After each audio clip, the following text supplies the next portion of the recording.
La comunicación es crucial en los tiempos que corren. No obstante, desde siempre, Dios desea que estemos conectados permanentemente con Él.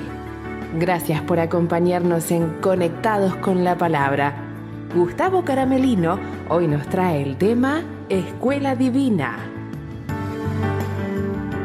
Muy bien, estamos aquí nuevamente juntos en Conectados con la Palabra y seguimos estudiando el libro de Primera Samuel, tomando verdades que surgen capítulo por capítulo y que nos ayuda en la vida del joven y en la vida de todos nosotros a tomar decisiones sabias que puedan honrar a Dios. En este programa vamos a mirar el capítulo 20 de Primera Samuel junto con el Salmo 25, y el título que vamos a desarrollar en este programa es Escuela Divina. Saben que a lo largo de muchos años de ministerio he descubierto una juventud marcada por experiencias traumáticas y difíciles que muchas veces no saben cómo enfrentar. Literalmente la juventud latinoamericana está marcada por experiencias que, de no permitir que Dios trabaje en cada una de ellas, la vida de estos jóvenes va a estar marcada siempre por la frustración, el error y las malas decisiones. Saben, cuando uno tiene problemas y dificultades en la vida, las circunstancias difíciles, las pruebas, las experiencias traumáticas suelen dejar dos tipos de cicatrices. En un primer lugar, algunas personas a través del dolor tienen cicatrices de cinismo, de resentimiento, están toda la vida sobrellevando esas heridas del alma que supuran y que solo el aceite de la palabra de Dios y la obra del Espíritu Santo los puede ayudar a salir. Pero otras personas a través de esas experiencias han abierto una puerta para encontrarse con Dios, para salir de esas cárceles y poder tener vidas y juventudes libres de estas cosas y con futuros espirituales. El tema de hoy es la escuela divina, es decir, la soberana mano de Dios tratando con nosotros, enseñándonos, corrigiéndonos en medio de las pruebas y las dificultades de la vida. Santiago, por ejemplo, habla acerca de las pruebas como una escuela de Dios. Dice que tenemos que tener sumo gozo cuando estemos en diversas pruebas, porque la prueba de nuestra fe produce paciencia, y agrega Santiago que tenga la paciencia su obra completa. Y este concepto de la obra completa de Dios es la escuela, la intervención, el aprendizaje que Dios permite que tengamos a lo largo de los momentos difíciles de la vida. Hablaba con un joven que está estudiando en el Instituto Bíblico y me contaba que a mitad de año hacen un cambio de pieza y allí en los cambios de pieza vuelven a tener otras personas. Y entonces le dije, ¿qué tal tus nuevos compañeros? Y me dice, muy bien, salvo uno, que es muy desordenado, que no le gusta bañarse y que es bastante complicado convivir con él. Y dice, nosotros entre todos lo hablamos, tratamos de ordenarlo, de ponerlo en el lugar correcto, pero creo que Dios está tratando con mi carácter, dijo este joven. Y yo creo que ahí está el concepto. Algunas circunstancias de la vida Dios las permite para tratar con nuestro carácter. En este primer capítulo, en el capítulo 20 que vamos a leer de Samuel, junto con el Salmo 25, vamos a ver la experiencia de David a través de la persecución iniciada por Saúl, viviendo bendiciones que trae la escuela de Dios. Así que vamos a leer todos juntos el capítulo 20 de Primera Samuel. Te invito a que lo busques en tu Biblia. Vamos a leer algunos versículos. Dice la Biblia así: después David huyó de Naiot en Ramá y vino delante de Jonatán y dijo, ¿qué he hecho yo? ¿Cuál es mi maldad? ¿O cuál es mi pecado contra tu padre para que busque mi vida? Y Jonatán le dijo, en ninguna manera no morirás, he aquí que mi padre ninguna cosa hará grande ni pequeña que no me descubra, porque pues, ¿qué me ha de encubrir mi padre este asunto? No será así. Y David volvió a jurar diciendo, tu padre sabe claramente que yo he hallado gracia delante de tus ojos, y dirá, no sepa esto Jonatán, para que no se entristezca, y ciertamente vive Jehová y vive tu alma, que apenas hay un paso entre mí y la muerte. Vamos a leer también el capítulo 25 del libro de los Salmos. David escribe este salmo también, y aquí habla de lo que aprende a través de la persecución en la escuela divina.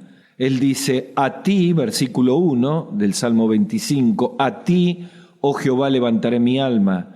Dios mío, en ti confío, no sea yo avergonzado. No se alegren de mí mis enemigos, ciertamente. Ninguno de cuantos esperan en ti será confundido. Serán avergonzados los que se rebelan sin causa. Muéstrame, Jehová, tus caminos. Enséñame tus sendas. Encamíname en tu verdad y enséñame, porque tú eres el Dios de mi salvación. En ti he esperado todo el día. Acuérdate, oh Jehová, de tus piedades y tus misericordias que son perpetuas. De los pecados de mi juventud y mis rebeliones no te acuerdes. Conforme a tu misericordia, acuérdate de mí por tu bondad, oh Jehová.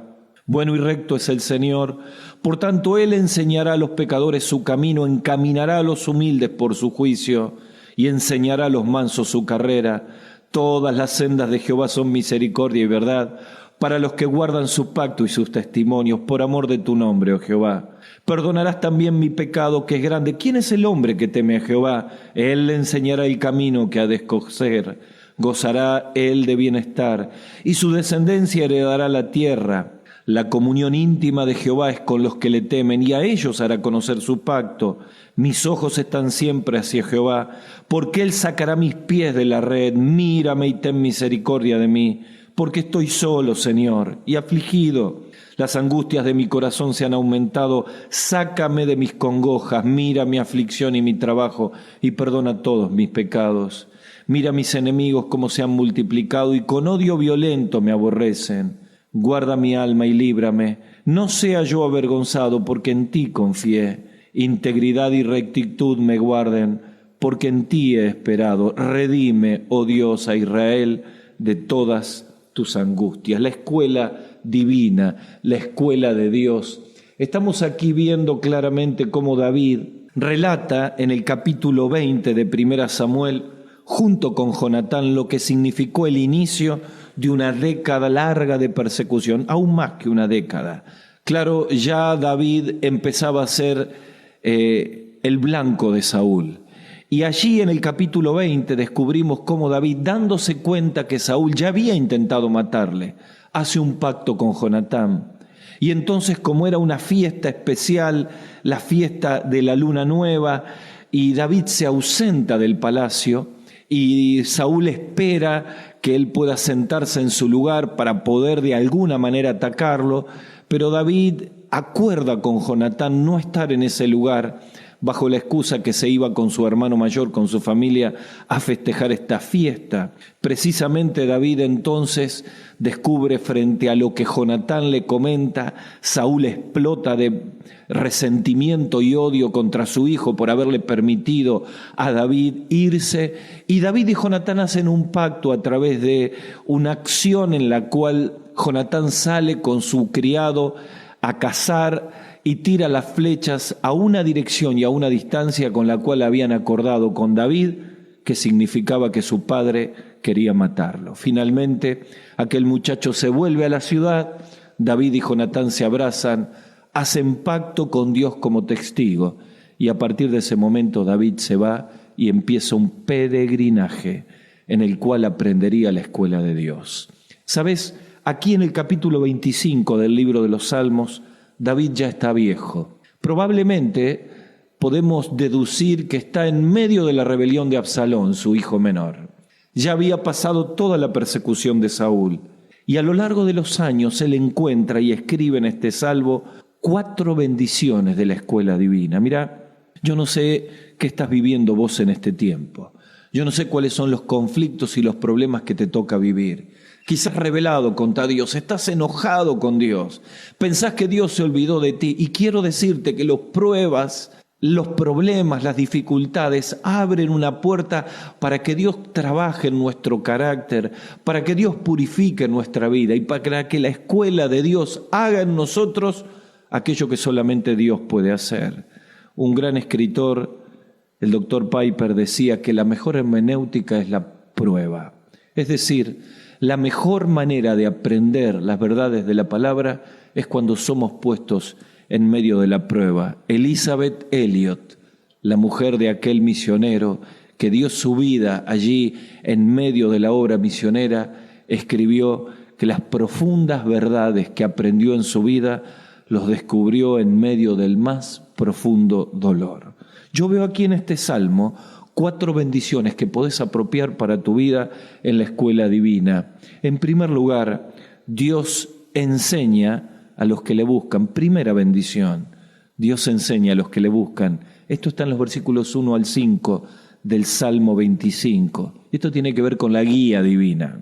En segundo lugar, Dios encamina a los que le temen.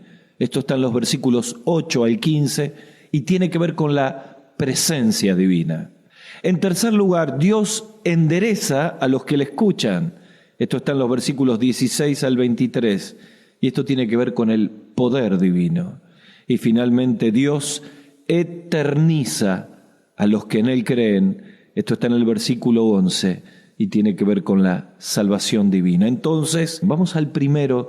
Dios enseña a los que le buscan, la guía divina. 4 veces David dice en este salmo, pide ser admitido en la escuela de Dios. Utiliza verbos que hablan de esto. Señor, muéstrame, enséñame, encamíname, enséñame. Y habla del caminar del joven, del creyente en la escuela de la gracia, en esta marcha que es la vida cristiana, en un aprendizaje en el cual Dios enseña a los que le buscan. ¿Sabes? Cuando uno está en medio de la prueba, cuando los problemas se desatan en la familia, cuando quizá tus padres te abandonan, cuando llega la separación, el dolor, la enfermedad, la pérdida, uno está en medio de un gran aprendizaje. ¿Sabes? Uno tiene que entender que Dios habla en nuestra vida y nos enseña a aquellos que le buscan, como dice David, cuando en primer lugar nos abrimos a su palabra. Mira, la voluntad de Dios es un tren cuya locomotora es la palabra de Dios. Nunca pueden ir ni los sentimientos ni las circunstancias como locomotora que tira el tren. La máquina que tira el tren es la palabra de Dios y Dios nos habla y nos enseña a través de esta. Muchas veces nos rebelamos y no queremos abrir la Biblia, no queremos leer porque estamos enojados con Dios por las cosas que nos pasan y decimos como el salmista en el 13, Señor, ¿hasta cuándo? Una y otra vez. Pero es precisamente lo que tenemos que hacer. David aquí en la escuela y en la persecución buscó la palabra, la guía divina. Dios habla a través de las circunstancias. Y para entender las circunstancias necesitamos orar. El versículo 1 habla de David buscando y clamando en oración para entender las circunstancias de la vida. Dios habla a través de aprender a esperar en Él. En el versículo 5 Él dice, he esperado. Claro, aprender a esperar en el Señor es una de las materias que tenemos que rendir en la escuela divina cuando queremos ser enseñados por Dios. La materia de la humildad en el versículo 3 dice que avergonzará a los que se rebelan. Qué problema cuando la rebeldía se enquista en nuestro corazón y Satanás, que es el padre de las rebeldías, comienza a hacer que nos enojemos con Dios, que cerremos su palabra, que nos rebelemos a sus verdades y no podemos aprender las verdades de Dios. El apóstol Pablo estaba en la cárcel y escribe en Filipenses en el capítulo 4, versículo 12, en todo he sido enseñado. ¿Sabes? La guía divina está en aquellos que deciden tomar como patrón de decisiones la guía de Dios y la enseñanza de las palabras. La juventud es la edad más importante para tomar decisiones y esas decisiones tienen que marcarse por la escuela divina, Dios hablándonos con la palabra, escuchando a los mentores. Hablaba con un joven que había tenido una vida lejos de Dios, que había tomado decisiones equivocadas una tras otra en su vida, pero cuando viene al Señor, se encuentra con Él, toma la decisión de empezar a cambiar su patrón de decisiones. Ahora busca en la palabra, subraya promesas en su Biblia, pone motivos de oración. Le hice una pregunta al corazón, ¿escuchás a tus mentores? Los nombró uno por uno y ha aprendido a sujetarse a ellos. La primera bendición de la escuela divina, Dios enseña a los que le busquen. Tal vez estés lejos de Dios. Tal vez hace rato que no podés ser enseñado. Tal vez ya no querés buscarle. Este es un tiempo para entender que esta escuela a la cual te has revelado va a marcar en tu vida verdades fundamentales que necesitas entender. Pero en segundo lugar, Dios encamina a los que me le temen. David habla de esto en los versículos 8 al 15. Ya no tiene que ver con la guía divina, sino con la presencia del Señor. Experimentar en medio de la escuela de Dios la presencia del Señor. Claro, las pruebas nos llevan a conocer a Dios de una manera distinta. El dolor nos pone de tal manera en el cual se nos acaban los recursos y apelamos al único que podemos buscar, que es a Dios mismo. ¿Cuál es el mayor bien en medio de la prueba, de la persecución?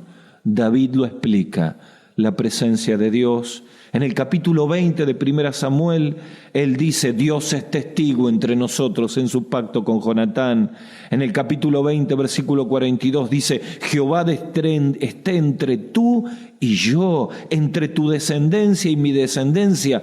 La presencia de Dios. David y Jonatán entendieron en medio de su pacto que Dios encamina a los que le temen, a aquellos que reconocen la presencia de Dios.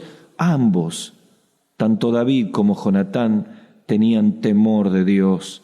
En el Salmo 25, en el versículo 12, David habla de la escuela de Dios, de cómo Él encamina a los que aprenden a temerle.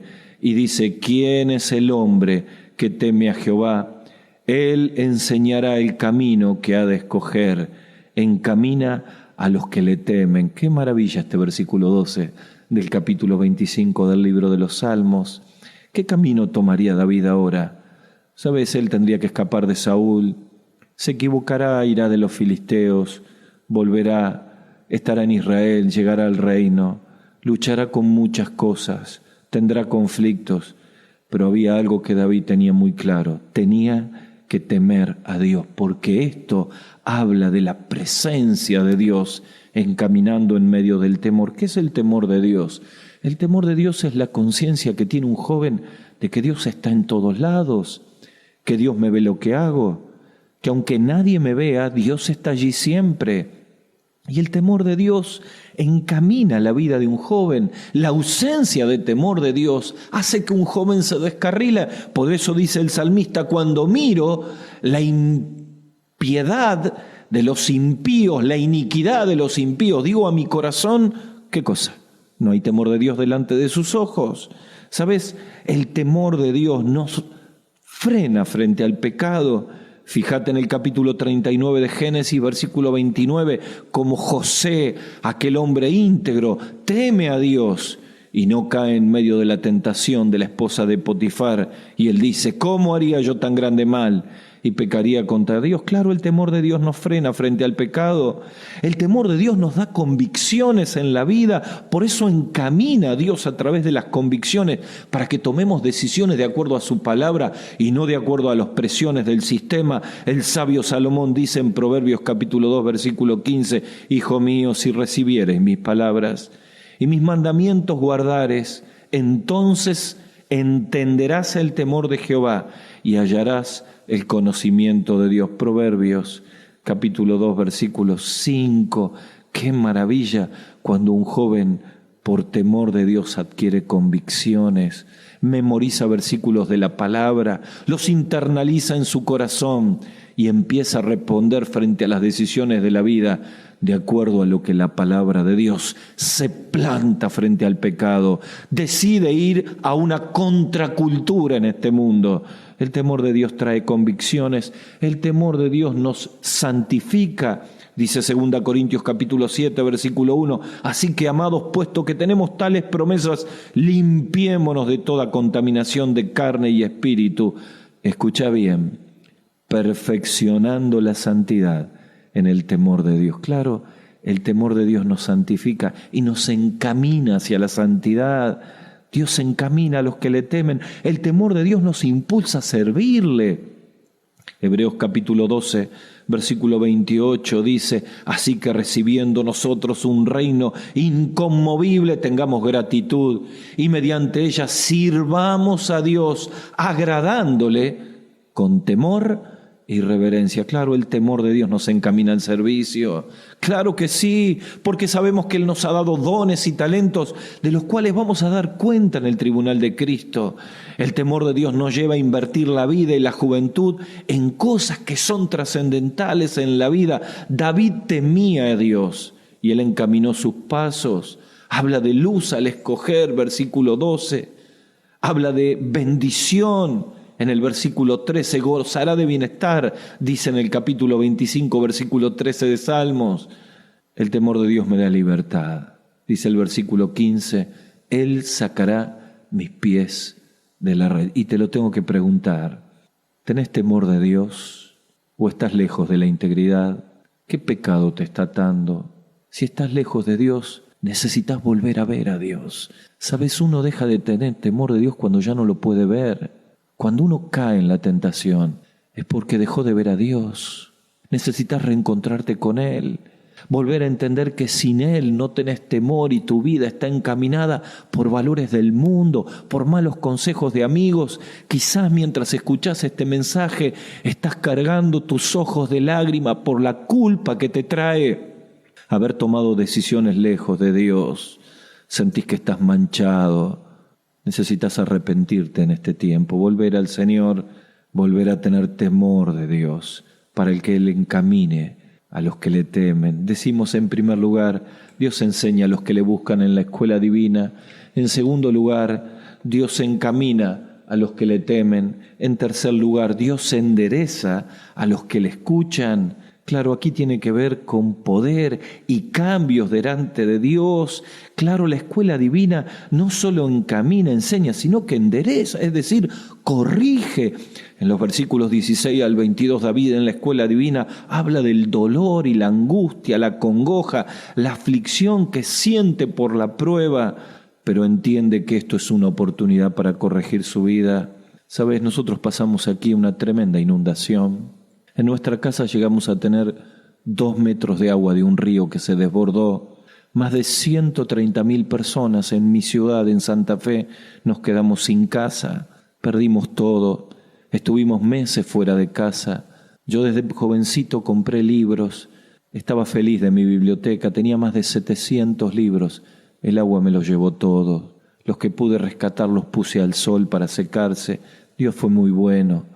Recibí como gracia y hermanos que me traían libros de estudio para reponerlo cuando todo pasó. Pero cuando tuvimos la catástrofe hídrica, la pregunta fue, ¿qué tengo que cambiar?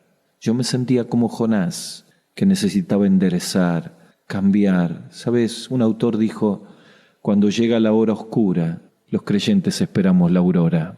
Cuando el mar está en el punto más bajo, las personas esperan la marea. Cuando la tribulación atraviesa el corazón, entonces confiados esperamos las correcciones de Dios.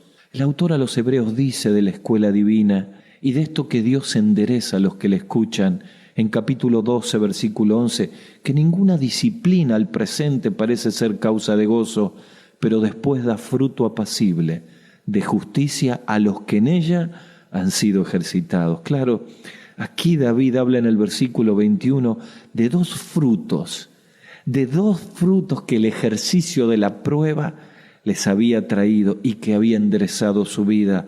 Habla en el versículo 21 de integridad y habla de rectitud. Claro, cosas que tenía que corregir, cosas que tenía que enderezar, cosas que tenía que quitar. Dice el sabio, quita las escorias de la plata y saldrá la laja del fundidor. En la escuela, Dios endereza a los que se escuchan. Tengo que preguntarte, ¿en qué cosas te has desviado? ¿Sabes? Cuando uno empieza a desviarse, nunca es de un día para el otro. Deja de escuchar a Dios y escucha a personas que están lejos de Dios. Deja de frecuentar a los creyentes y se empieza a vincular con personas que están en contra de Dios. Abandona la iglesia y comienza a ir a lugares que deshonran a Dios. Y empezás a pecar y te empezás a desviar. Y como dice el autor a los Hebreos en capítulo 2, versículo 1, que es necesario que con más diligencia atendamos a aquellas cosas que hemos aprendido, no sea que nos deslicemos, nos desviemos cuán lejos estás de Dios. Tenés que permitir que la escuela divina enderece tus pasos. Tenés que permitir, como David en medio de la lucha y el dolor, que la integridad y la rectitud vuelvan a ser una marca en tu vida. Quizá necesites venir al Señor, confesar tus pecados. Dios enseña a los que le buscan, encamina a los que le temen, endereza a los que le escuchan, pero finalmente eterniza a los que creen en Él. Dice el versículo 11, David en la escuela divina encuentra la salvación de Dios. Por amor de tu nombre, oh Jehová, perdonarás mi pecado, que es grande. Claro, cuando uno decide encontrarse con Dios, sale a la luz lo más oscuro de nosotros. Es como una habitación que está en oscuridad y de pronto se enciende una potente luz y queda al descubierto las telarañas, las suciedades. ¿Sabes? Cristo en la cruz del Calvario murió por todos nuestros pecados. Cuando la Biblia dice que el Señor Jesucristo murió por nuestros pecados, la Biblia enseña que Dios cargó en Él el pecado de todos nosotros. El apóstol Juan dice en capítulo 20, versículo 31, que estas cosas se han escrito para que creamos que Jesús es el Cristo y para que creyendo tengamos vida en su nombre. Claro, cuando uno cree en el Señor Jesucristo como su Salvador, le da eternidad a su alma. Cuando uno deposita su fe y su confianza en el Señor, descubre que en la escuela de Dios uno puede encontrar vida después de la muerte. Sabes, yo tenía una tía que se llamaba Nelly, una mujer de campo con ojos claros, que venía siempre a visitar a mi madre. Sus padres habían sido amigos de Italia cuando vinieron como inmigrantes, pero un día le descubren un cáncer. Así que viene y se lo hace tratar, y durante tiempo, mientras hacía sus tratamientos en nuestra ciudad, dormía en casa. Le predicamos muchísimas veces, pero Nelly nunca quiso creer. Pero un día el médico llamó y nos dijo, a Nelly le queda muy poco tiempo, y se lo comunicó a ella. Cuando llegó a casa, llegó llorando, nerviosa, diciendo, ¿por qué a mí? ¿Por qué a mí? Habiendo tanta gente mala en este mundo. Y se fue llorando hasta la pieza. Yo la seguí y le dije, tía, no podés salvar el cuerpo, pero podés salvar el alma. Necesitas pedirle perdón por tus pecados a Jesucristo. Tenés que abrirle tu corazón. Te hemos predicado de todas maneras. Hoy es el tiempo aceptable al Señor. Si abrís tu corazón a Él, Él perdona tus pecados y te da un lugar en el cielo. Tía, si la muerte te sorprende, ¿a dónde va tu alma? Y ella llorando dijo, necesito que me ayudes. Y en aquella pieza mi tía Nelly entregó su corazón a Jesucristo, volvió a su pueblo. 2 o 3 meses murió. Cuando fuimos al entierro, su sobrina se acercó y me abrazó diciendo, fue una mujer que en el final estaba llena de esperanza. Yo sabía que ella había encontrado a Dios. ¿Sabés? Vos también podés tener esta esperanza, porque esto es lo que hace Dios en la escuela divina cuando un joven, una señorita decide pedirle perdón por sus pecados. David dijo, es grande mi pecado, pero tú lo perdonarás porque Cristo con su sangre pagó todos nuestros pecados. Por eso quiero invitarte para terminar, que puedas orar conmigo allí donde estás. Si estás lejos de Dios, necesitas volver a encontrar la presencia de Dios. Si te has rebelado, necesitas volver a tomar la palabra y sus verdades para que la guía divina, la presencia divina, el poder divino enderece, cambie, guíe. Qué bendición es estar en la escuela de Dios. Somos privilegiados. En lugar de enojarnos, como David, disfrutemos de las bendiciones. Pero si nunca le has pedido perdón por tus pecados a Jesucristo, voy a invitarte a que puedas orar conmigo. Allí donde estás, ora esta plegaria al cielo. Invita a Jesús a entrar en tu corazón. Repetí esta oración. Decile así, Señor Jesús, reconozco que soy pecador y te pido perdón por todos mis pecados. Quiero invitarte a que vengas a mi corazón y seas mi Salvador. Señor, perdona mis pecados. Señor, sálvame. Te lo pido en el nombre del Señor Jesús. Amén. Hasta el próximo programa.